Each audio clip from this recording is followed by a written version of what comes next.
Still says the Valero Texas Open on the intro. I'm still working on finding the original video. It might just be a running gag, like how Paul Rudd shows that Mac and Me clip on Conan. But no, this is not. This is team week. Teamwork makes the dream work. We have team golf in South Australia and the Bayou. The Zurich Classic. A lot of banks and financial people do. Next week's Wells Fargo. It's always follow the money, guys. Speaking of money, and lots of it, the LIV event, the only one I really like, and it sucks that it's not like, oh, I have a bunch of money on the French Open or it's the Open and I'm going to get up at ridiculous times to watch it because the timing is a little goofy for this. But LIV Adelaide is a good one. It's their most well-attended event. Obviously, just look at over the years. I mean, all the way back to pre-Norman. But think about some of the great Australian golfers, even the ones we have in the, on the tour or on LIV right now. Sure. It's always been a golf hotbed, and they don't really have, huge events.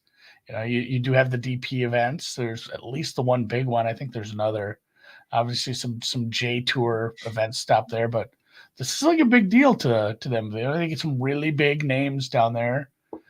It'd be cool to do some crossover events eventually in Australia once some sort of deal is reached. But, we have it's a good course. It's obviously the LIV stuff it's not like how we speak about these events where it's like, oh, it's a downfield because we're at Myrtle Beach. It's the same guys every week. Like LIV is, right. It is pretty much always the same guys, but it's a good course.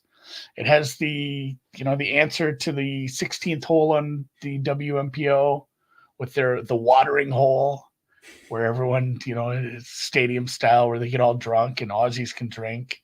They can drink, man. Yeah. There's a video I watched of Chase Koepka hitting his ace there.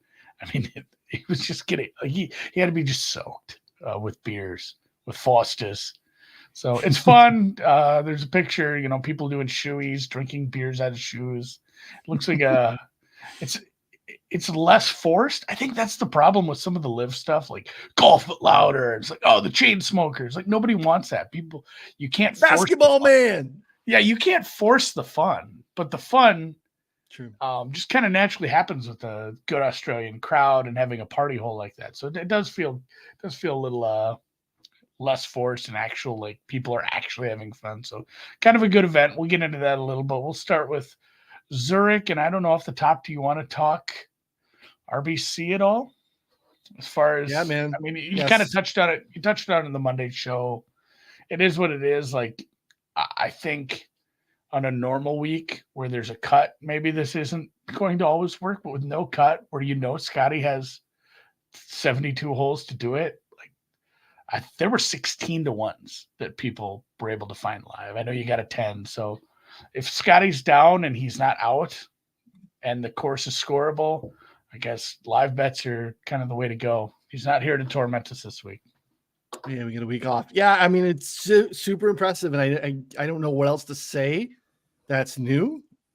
I think it's incredibly impressive that we've done this on some different style golf courses too, which I think is just kind of speaks to his game being just better than everybody else. It just doesn't really matter. It's not like a spot where he can't go out and compete. And yeah, I mean, JT Poston goes out and hangs like a 63 or whatever there on Thursday, and Scotty's scuffling on the front 9, and all of a sudden we're seeing double digits on him, and that just hasn't been happening even in the live markets. So it felt like an opportunity to jump in, and he just put it felt like when he got in the mix, he got like 3 back there on Friday afternoon. And it's kind of the Tiger effect in terms of like the psychology of the other guys is fascinating to me, right? These are professional golfers. These are the best in the world, but they have to have this at this point, just like not terrifying, but just like son of a bitch, like, started to play really good golf and he just doesn't go away. He's just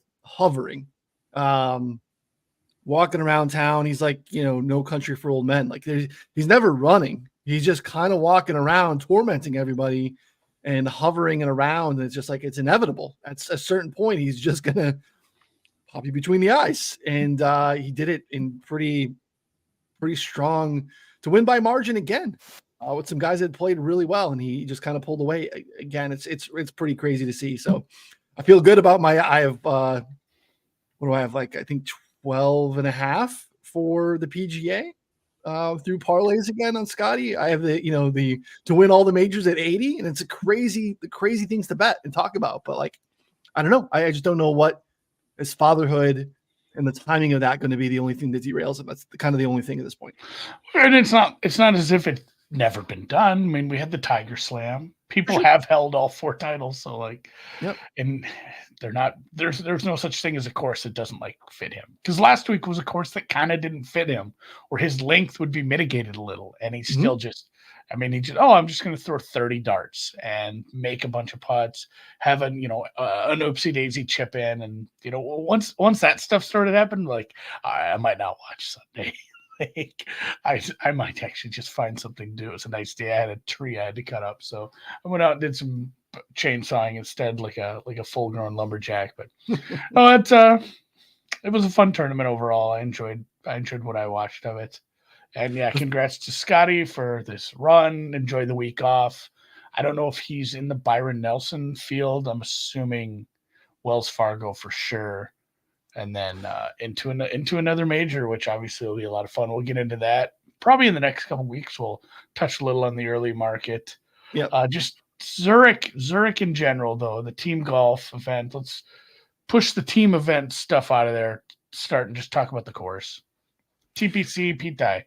Yeah, that's the thing too. So this makes another element that makes this event difficult to handicap. There are a number of reasons, in my opinion, and part of it is like the element of the team event, and foursomes, alternate shots, and how that works this weekend. I know you could talk about that a little bit too. But then we have a Pete Dye track, and the design naturally of Pete Dye tracks for the most part is to bring the fields together. Essentially, they are unique, but they all have some commonalities around. Distance is mitigated for the most part in all the Pete Dye's tracks. The second shot is super important. We have that here in play. We have no shot link data, so we don't actually have any of the statistical elements that we like to look into the rabbit hole and dig into, which makes it a little bit challenging from like an event layout standpoint. But again, an interesting course. Par 72, stretch out to a little bit over 7,400 yards. We've been coming here for a while. This was a stroke play event for a long time. Back in 2017, we switched to the team event format, and scoring is low. You have to make a ton of birdies. How you do that in terms of best ball versus alternate shot is definitely interesting too. Last year's duo with Riley and Hardy did a really good job of actually scoring on the alternate shot, which is pretty hard to do. But again, we're down in Louisiana, so we got some swamps. We got some, a pretty flat course, but like you have some of that like cypress swampland type stuff. A lot of bunkering, a lot of water in play. So there's danger if you're kind of spraying it off the tee. But any other keynotes you want to note here on the course? No, and I think that's a big part of the better ball aspect of this, because it is, it's a Pete Dye course. It is risk reward. It is trying to bring the field together, like you said, trying to, take some of these outliers on, length or putting and bring it all to the center. But the fact that there is some decent bunkering and some, like you said, water danger, it creates a fun risk reward, which is different in team golf, I think, because of, anyone who's ever played a scramble, obviously the first guy goes off the tee. He's maybe, your straightest hitter. If you're actually trying to win, I've never actually tried to win a charity event. We just have, get drunk. But, he hits one 295 down the middle. Then everybody can just hit out of their shoes at that point. You have your ball you're using. It's not the same, but it kind of is. Where if there is a pretty safe shot that you're going to use in the better ball, you can really go for it on some of these. And that's why, even if there is some live data that's out there on some of this stuff, it's super flawed and super hard to use. And I know Data Golf tries a little bit and other people have tried, but I mean, there's holes where you pick your ball up. There's holes where you're hitting a shot that you would never hit. You would just never try something, but your partner's on safely in 2. You're what can you do better than that? Maybe get, a pin seek or try to hole up from the fairway at that point. So you got to bust out a shot you're not ever going to use on the tour. So it does make handicapping this difficult. But for my money, it would be, looking at who the best better ball teams would be. Because like you said, alternate shot is tough. It's really tough to determine. You're not going to know who's, you can take some pretty good guesses if you really broke it down who's going to want to tee off on the odd and even number holes, but I don't even know if that's worth your time at this point. That it's going to be awful tough to do that for all these teams and then actually take that time and say that was worth it. So I look at the, kind of the team fit together for the better ball and, see who has had some of these probably scoring metrics, some of these birdie or better metrics, somebody who's just, really, really high proximity greens and regulation, somebody who can throw some darts combined with somebody who's maybe a little longer off the tee. So, maybe, longer off the tee guy has his second shot, but great proximity guy, like we said, is already close. So longer off the tee guy has a wedge and he can really just try to hold that damn thing out, maybe even get closer. So there's combinations of golfers that I like to look at for this. And I mean, in the end, it does have to be guys that are going to score. I mean, we've hit 30 below in this. So yeah, it's it depends on maybe some of the winds. We'll look at the weather as we get closer, but I mean, you're going to have to score a shit ton. It is like a scramble, man. Where the guys come in and card a 58. Yeah, I mean they went low. It was 30 was the winning score last year. You're going to have to get into low scoring, and I think you said looking at the ability to go low in terms of that, how you break it down and who's putting, alternate shot, who's hitting what shot is difficult. But like, does that lend you to go to like teams that have played before, or like people that are familiar with the event? Because you do have some like mismatch guys that playing the event and aren't with their partner all year in and year out. Like, is that a thing for you here? I'm just trying to figure out like vibes. Like, what is the handicapping angle here? Because it's a little unique, obviously. There is some vibes to be had, and I mean, especially if you want to bet some placement numbers on a team that you don't think might win, but like the Taylor Moore team, some of these guys that have played together a couple times, have had some decent, had some success here. I think there's something to that. I wouldn't want to use that as my only thing, but there's teams that have played together in the past and have had some success. They get comfortable. They know what they're, they have a bit of a strategy. Some of these teams that just put each other together, it's like, well, maybe they don't understand each other's game well enough to really have a well thought out strategy day one, but it's also, it's Sahith.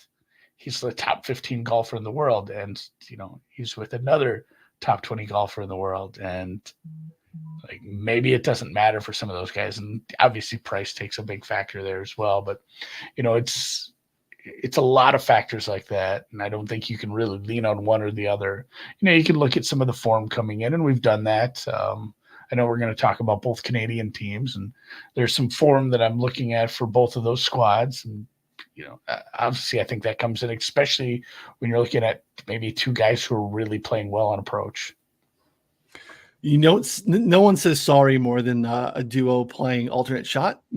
Especially, high handicappers like ourselves, but having the Canadians say sorry to each other over and over again will be interesting to watch. But it's gone pretty well. It's gone well for at least, Hadwin and I didn't even know this. I didn't even know Hadwin and Taylor were in second last year in this event.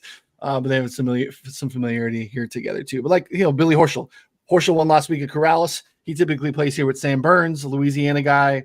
They're a popular team. They've had some success here. Burns, he's out because of paternity leave, so waiting for the baby to come here. So now he's all of a sudden you have Horschel with Tyson Alexander. So what is that like? That's just a completely different duo. And how do you do that here? So it's kind of just a unique event. So let's look at a couple of things here real quick. We will show you the sites. You can go ahead and get the best preview on the internet here at BetSperts Golf with Ron's Zurich Classic preview. He's got a tweet out there around, like you did a deep dive in terms of some of the statistical data on this as much as you possibly can. Definitely should check that out. We still have a deal with our friends over at Vivid Picks.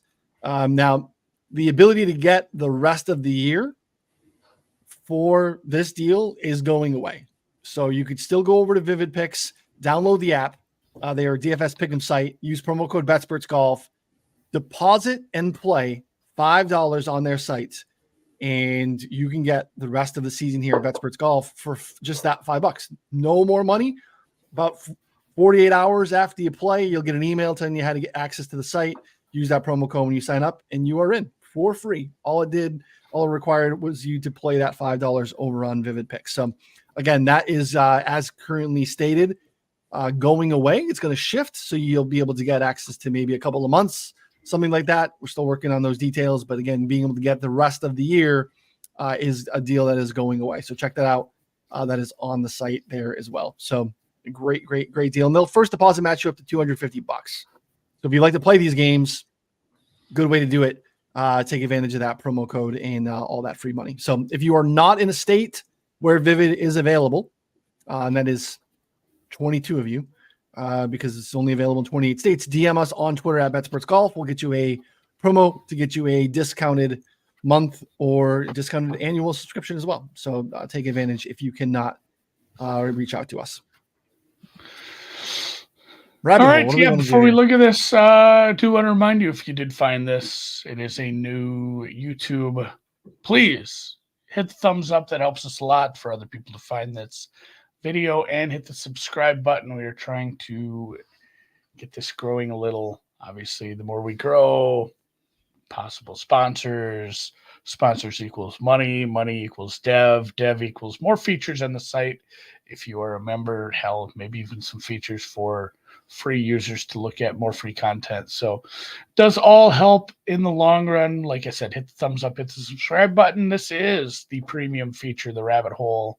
What are we looking at? Do you want to go look at do you want to build one, or you just want to look at what it's made already? Let's look at some of what other smart people have done. Yeah, I'm fine with that this week. I saw a tweet from Andy Lack who said that this is his Super Bowl, I believe.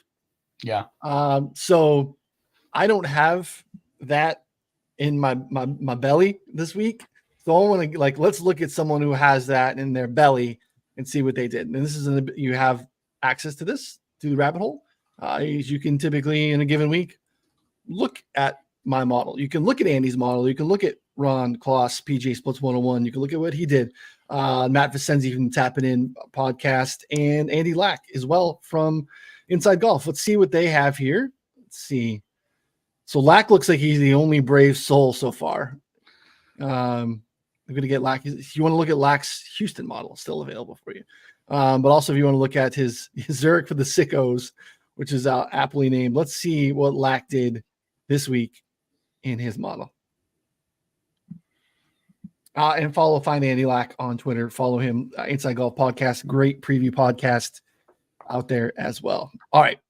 One of the two disgusting brothers, Xander Schauffele at the very top, Sahith Theegala, Xander and Cantley together.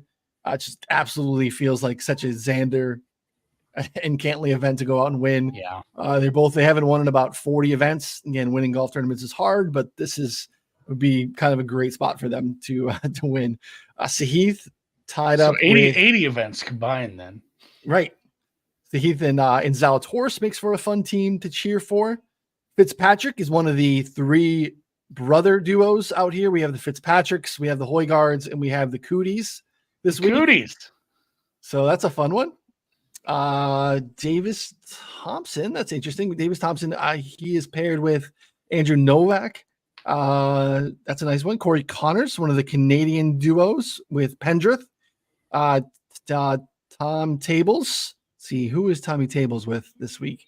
This is kind of the thing too. It's just these who these guys are paired with does not roll off the top of the head. Mav McNeely, one of the shorter odd teams here, Mav and Tom Hoagie.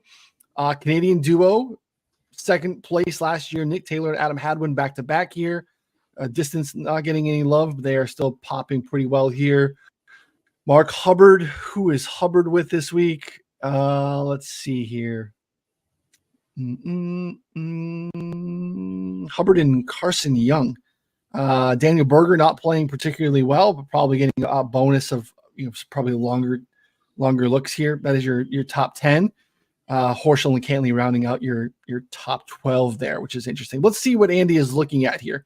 So we're looking at driving distance, last 50 rounds, all the courses. Okay. Small buckets. Andy does a lot of stuff. All right. Let's see what else we got here. Off the tee, he's looking at driver heavy courses. So using the filter to select courses that are grip it and rip it off the tee here. Not a lot of laying up here. Strokes gained off the tee, driver heavy. We are looking at strokes gained approach, last 36 rounds or last 6 months, whatever fills that need. So, relatively kind of combination of short-term and long-term approach, I would say. A lot of proximity from 200 plus. I believe Ron's preview said you had about 30% of those here. So we have a big sample, last 75 rounds, 200 yards plus, or over the last 12 months, depending on what's filling that. So looking at a long approach, and that's filling out some of these guys at the top here, getting rewarded for some of that stuff. Putting. What are we looking at putting wise? We're overseed putting. We have Poetriv putting here on these greens, looking at last 5 years. So pretty large sample of Poetriv putting here. Par 5 scoring is where you got to get it done, it looks like. And birdie rate's pretty high on the par 5s here. Last 50 rounds, par 5 scoring. And see, strokes gained total. I'm guessing this is one of the splits. So yeah, easy scoring conditions. Last 50 rounds, strokes gained total. And I think that goes back to some of the better ball stuff. Like if, golfer 1, as far as the sequencing, dribbles it up on the apron in front of the green for a little wedge into the 5, golfer 2 better be going for the green on those 5s. You need some eagle putts here. Yeah, you got to get in there for sure. Like I do think, just heavy scoring average stuff, par 5 stuff, birdie or better. He's got the birdie or better stuff. So a lot of the stuff I think we talked about before even pulling this up. Yeah, nothing specific here on the birdie or better, just last 50 rounds. Then to your point, going for the green, when you're aggressive, are you rewarded for it? Last 50 rounds, going for the green, birdie or better, which makes some sense. Let's see here. They're not getting a filter for some of these guys on this one. Okay, so of course history at TPC Louisiana, which is interesting. We're not seeing some guys here that probably have come here. So then strokes gained total comp courses. So we looked at Pete Dye Stadium course, looking at Scottsdale, and looking at the Oaks that we just played a couple weeks ago, and San Antonio as a comp course. So interesting to see there. Any takeaways here, Andy, or anything you would add, or anything that you want to make note of? I certainly wouldn't add anything. He's got plenty. You know me, I'm more minimalist than Ron or Andy Lack as far as adding things to my model. But no, I mean, it's a lot of the stuff I would have gone. It just gets, I think he does things similar to us, but instead of putting one, driving stat, he picks 3 and splits it up, like, hey, we're 25% of this driving stat. And his is just 3 driving stats, 888. So it's kind of the same thing. It's just split up into a lot more little things. Maybe that's something I need to try. But no, for sure. I mean, a lot of it is the stuff we went over as far as key stats. And again, it's going to be tricky. Maybe if I were doing this, and I may do this with Andy's model here, I may just download this and start throwing together some totals and then matching up the teams in like a spreadsheet and start doing some sums on that just to see where we're at on a few of these key stats. I'm probably going to make my own model just for approach. And a few things like that. And then I'm going to download that and look at, overall team approach stats. Ron, if you remember, has made a really nice chart. He does that. Anyone who's been, a premium subscriber, I mean, for years he's done this. He creates a spreadsheet in just Google Sheets of stats he wants and how he wants to do things, and some of the finishing, and he, includes like finishing positions and things like that. And then he'll always just share the link to that in the members only Discord, and anybody can go in there and, make a copy of that spreadsheet and take a look at it and do whatever they want with it. So check that out if you are in the Discord. If you're not, what is it? $15 a week, $20-$30 a month gets you into that. So, and check that out, betsportsgolf.com, if you want to get into the Discord, because not only that, you can sit and pepper Ron and Ryan with questions as well. Or talk to other like-minded golf bettors in the Discord. Did you bet anyone? I did. I just bet one, and I think it might be done. I know you did. Yeah, I don't know that I'm going to go back to the well. I think just Heath and Zal is fun. It'd be a fun team to root for. A little short odds wise. But I bet the Canadian duo of Nick Taylor and Adam Hadwin. As I mentioned, nice run here last year. Finished second. I mean, Nick Taylor's won twice since the last time they were here. Obviously, the iconic win in the Canadian Open, won this year's Waste Management Phoenix Open. Pretty good, complete game, balance, both strong putters, decent in terms of approach. Hadwin's actually he's actually above field average on driving distance this year. He's back up to like 2017 range in terms of plus distance, and overall strokes gained is kind of in the same bucket in terms of his best output like 7 years ago. And he has 3 top 6 finishes this year. He's been in the mix a bunch of times, just hasn't got there, hasn't found the winner's circle since 2017. I like their familiarity, having played here before. Obviously, friends, their families are out there playing the par 3 contest together at Augusta. Like I think that experience helps probably a little bit here too. So I got a 40 that was definitely best in market, and it had already significantly moved even in the last hour or so, which is kind of crazy. But that's down around 30 or so on most spots. So that's all I've done. But I know you had a couple looks here as well. Yeah, I like the other Canadian team, but I did also bet at the top, looking at the Zal Sahith team. Like it might just be, I don't know, like quality. I know there's not that many high quality teams, but it just feels like that's a pretty solid number for them. I don't know how I feel about the Cantlay Xander team kind of just cucking us all, because it is one of those where, they both don't win tournaments, but it's not a normal tournament. Like, I guess I understand why some of the prices are what they are, even though I would think this is a tougher one to price for, just books overall.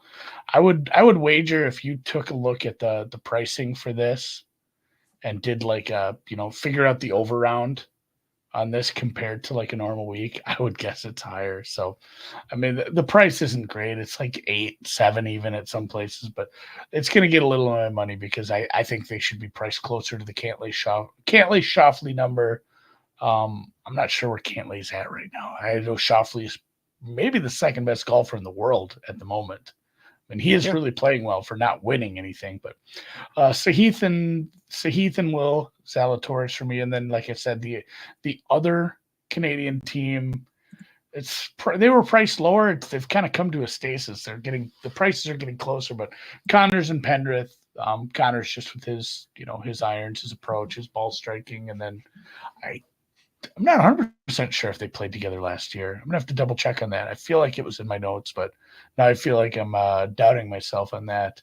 I'm probably going to just leave some money. Like I said to you earlier, leaving some money on the table and look for some live numbers after we get through Thursday. See who's vibing. Maybe I do just bet a team vibes. I've seen people make cases for, Alex and Matt Fitzpatrick. Obviously, they know each other's game. I'm sure they've golfed together many, many, many times.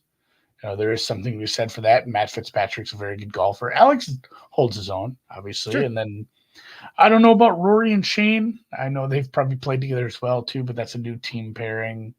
And I'm kind of hot and cold on both of those golfers at the same time.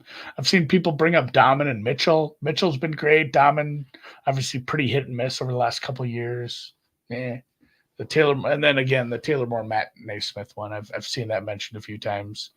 I don't know about them. The only other one I'd be kind of looking at would be, I grabbed a couple articles this morning just with my morning coffee in red. I got to fight it down because I want to give him credit if I'm tailing somebody. I think I'm going to bet this. I think this will be my third bet. And then, like I said, nothing else, saving it for live bets. But Matt Vicenzi, his article for Golf WRX highlighted the Hoagie McNeely pairing. Those are some guys we've bet a bunch. We love Hoagie. We love McNeely. We've bet them both. And they're not a terrible price for somebody. It's similar to the Canadians' prices. And I mean, he aptly points out just what like Hoagie's doing an approach.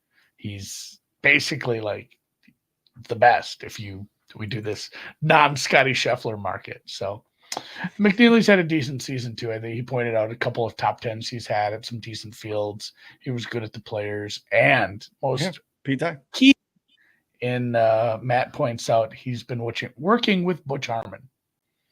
So it's a good team. Yeah, McNeely glow up. So yeah, Hoagie and McNeely, I think, is a bet for me as well. I think the skill sets there match pretty well. So that's an interesting look. You've also been in the weeds now. We touched on it at the top, but you've been in the weeds with the LIV event this week too. Have you fired at the LIV board here? Taylor Gooch, obviously defending champ, because it's what he does is he wins golf tournaments. But have you fired at the LIV board at all? Gooch ripped this course apart last year. So real quick, he tried to give it back. He tried to give it back in final rounds. Yeah, it wasn't. I know it's hard to. It's the third round, the final round. It's hard to. Yeah, it's hard to like say what we're trying to say when we're talking about LIV, because it is a little different, obviously. But yeah, this is at the Grange Golf Club in South Australia. It's a shorter course, so it's par 72, but it's under 7,000 yards. It's as they often do. It is a composite of two courses. The East and West courses, I've read up on it a little the last few days. I guess they're equally good. They're renowned. They've had some redesigns by Norman and other top, pros and architects. So they're pretty well, accepted as a pretty top sandbelt course down there, but they do use a composite to mix it up and get the look they want. It's very confusing when I'm looking at those websites because everything is in meters. Because I'm like, that's not that long of a par 3, and they're like, oh, that's all in meters for sure. Like, I gotta go check this. So it is still going to play under 7,000 yards. Funny enough, and I mentioned this in the article I'm almost done with, this is the venue where Greg Norman got his first professional win back in 1976 on the East Course. So it holds a special place in his heart. Like I said, it's one of the most well-attended. Strategic bunkering. I mean, deep bunkers, nasty ones around the greens, some tight lies, some tight fairways, and a couple of nasty threes. There is a par 3 that plays about 250 plus that has a pretty deep bunker right next to the green as well. So I think that, according to the LIV site, I don't have a ton of stats, but that was the toughest hole on the course. It played over par last year. Other than that, it's still, like we said, short yardage. So the scoring is going to be low. We mentioned Gooch. He shot back-to-back 62s last year to basically give him, he still won by 3 or 4, despite some other guys kind of on the come up on the final day. So you can get in trouble. It's in like a neighborhood. There's houses. There's some tight landing zones. There's some fairway bunkers, and they're not shallow either. So you can get in trouble, but for the most part, if you're accurate and you're shooting some darts here, you can absolutely score on the shorter course for some of these guys with bigger drives, some of these guys with good long irons. The only other thing course features wise is I did click on a couple of the flyover videos and read some of it. There are some tiers to the greens. The greens have some you're on in 2. Well, you're very much uphill, and not just uphill, but uphill 2 tiers. And this is actually a super difficult putt. So there are some spots you're going to need some good proximity if you do want to score. Like you said, Koepka, I mentioned this earlier. Koepka had that hole-in-one. Gooch is your winner from last year. Do you know who the defending team champs are, though, Ryan? I always default to the Range Goats, but maybe the Cleeks. How'd the Cleeks do last year? obviously anyone knows Range Goods finished second, so I'll give you partial credit. But it was a 4 aces winner last. Reed, I think Reed finished pretty high, and he pulled the scoring up a little. So, other than that, yeah, the odds. I'm betting Cam Smith. I know people got better numbers on that. There was like 13, 14s. I think I can get an 11. I'm going to hunt around a little. I haven't actually placed this yet, but I'm going to just bet my guys. Cam Smith looked good at Augusta. After a bit of a, I don't know, what do we call it? Like lazy? Like it seems like he's played some like lazy golf here and there. Like he doesn't care. I feel like he steps. Maybe the the decent finish at Augusta and playing in front of the home crowd kind of peps him up here because he is still one of the best golfers in the field. He can play with the guys ahead of him, and he's like 4th favorite. So I'm going to take him and Patty Reed. Like I said, he finished well here before. His skill set actually matches up pretty well here. I didn't hate some of the stuff I saw when I finally got to watch a little of him at Augusta. And I think 25, maybe even a little more. Let me see. Caesars has a 30. The other number. Yeah, if you can find a 30, that'd be great. But 25 or better, I'd bet him at. So 2 bets, just Cam and Patrick Reed for me at the LIV Adelaide. Crikey. The one that jumps out to me, and it's just simply a matter of just determining motivation, I would say, is like there's a 28 on Koepka on Brooks, which seems off comparatively when you look that that's longer than Casey. I'm just looking at DraftKings where the 28 is. Paul Casey, Patrick Reed, DJ, Abe Answer, Louis, Dean. Everyone just knows Dean. Gooch, Hatton, Smith, Neiman. Dean's kind of been playing okay. Yes, he won, didn't he? He won Yes, he's not been but bad. Dean hits it far, so this is not I wouldn't think this is a Dean course per se. Maybe, and that's a good point for Cam Smith, who famously, it's not like he's severely handicapped by how short his drives are, but he's very much middle of the field to below average off the tee. So this short course like this is kind of going to bring, like we said with the Louisiana, bring that to the center a little. So I'm not as worried about him being a little shorter off the tee. Yeah, that just is like, it stands out. Brooks Koepka being, arguably the second best golfer in this event. Again, depending on that's a bad number. He should be like 18 to 20. Right? That feels long. Yeah, if I was going to take a stab without really knowing that I probably can't watch most of it because of either the CW or the timing of it at all, just like, all right, Brooks at 28. I'm just going to watch it on YouTube if I watch it. Like if it's on early in the morning, I'm just going to pull up that YouTube feed. Seems like a bad number. But yeah, that would be the interesting one to me. Just and Patrick Reed at 30, to your point, like Reed just historically has been a form guy. He just, when he gets on these heaters and plays well, he rolls them together, and he's kind of in it a little bit right now. He's been playing some pretty decent golf, had another decent showing in Augusta, and 30 on him too. I would love to get a longer number on Louis. It's the guy I like to back. 22 DraftKings looks like the best number on Louis. Yeah, those would be Louis tough too, because he, after his exodus, he didn't play very good golf at certain times, but he had some nice. So we call it the swing season, but there's still some decent events across the pond. Yeah, played well, and he did very well at a couple of those DP Tour events. So yeah, Louis is a bit of an enigma for me right now. I'm not 100% sure what we're doing with him, but that might be kind of a live ad. Not that I'm going to be awake between rounds. Live between rounds still counts. So. Yeah, it's so hard because, out of context, you have a small field. So these finishing positions are weird. But you mentioned he won twice in December, back-to-back weeks on the Euro Tour, second in February on an Asian Tour event. But then some of the LIV events here of late, T2, Hong Kong, he was 19th. Last time out in Miami, T7.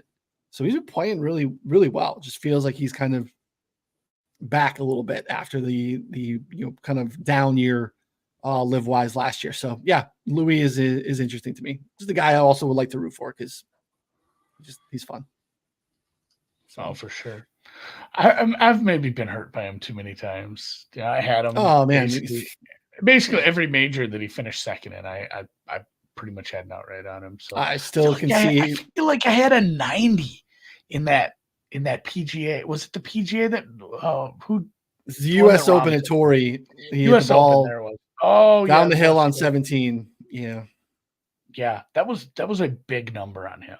And Yeah, I had a 60. He had a 2-stroke lead for, like in the back 9 at some point on Sunday. Oh, get that bad juju out of here. I'm gonna hit some outrights. That was a rough one. Probably gonna hit at least 2 outrights this week. Might have to bet. It's not a bad tournament either, and I just don't have the time or bandwidth to cover it, especially with it being NFL draft week. Is the IP, the ITPS, whatever, Handa. I think that's the one with the cool ass helmet. Do you remember that picture? No. Oh God, I gotta find it. ISPS Handa. All right, 2023 winner. It was someone goofy too. Maybe I'm thinking of the other one. Yes, it was. It's like you get like a samurai helmet. It was Lucas Herbert wearing a damn samurai helmet. I'm gonna find that picture. That's oh fun. my God, I do have it now. All right, we're gonna close on this because I don't have anything else. But open. I want to open the image. Top of the board here. Yeah, here we go. This will be our closer. I gotta find the right tab now. I'm so far away from what I was trying to do. All right, Lucas Herbert. I don't even know if he's in the field. I'm calling for the repeat. That's my call on this. Do you not remember this at all? He's in LIV, isn't he? He's in LIV now. Oh, Herbert is? Boy, that's how much. Like I'm the LIV writer, and I don't even. Yeah, know he's that. in LIV. He's 26 on FanDuel to win the Australian event. Oh my gosh, this is amazing. It feels like a little appropriation-y. Lucas Herbert is a samurai, but feels slightly inappropriate. Good for you know him. what? I'm gonna roll with it. I like that. That might be the cover image for something. So, all right. Well, that's gonna do it for us. Like we said, hit the thumbs up. Do some subscribing if you get a chance. Follow us at BetSperts Golf on Twitter, BetSpertsGolf.com. If you have any questions about the Vivid deal, about memberships, about any sort of the premium access, hit us up on Twitter at AndyMSFW, at RY Noonan, at BetSperts Golf, at PGA Splits 101. We'll catch you next week for the Byron Nelson. Best of luck. We covered 3 tournaments this week.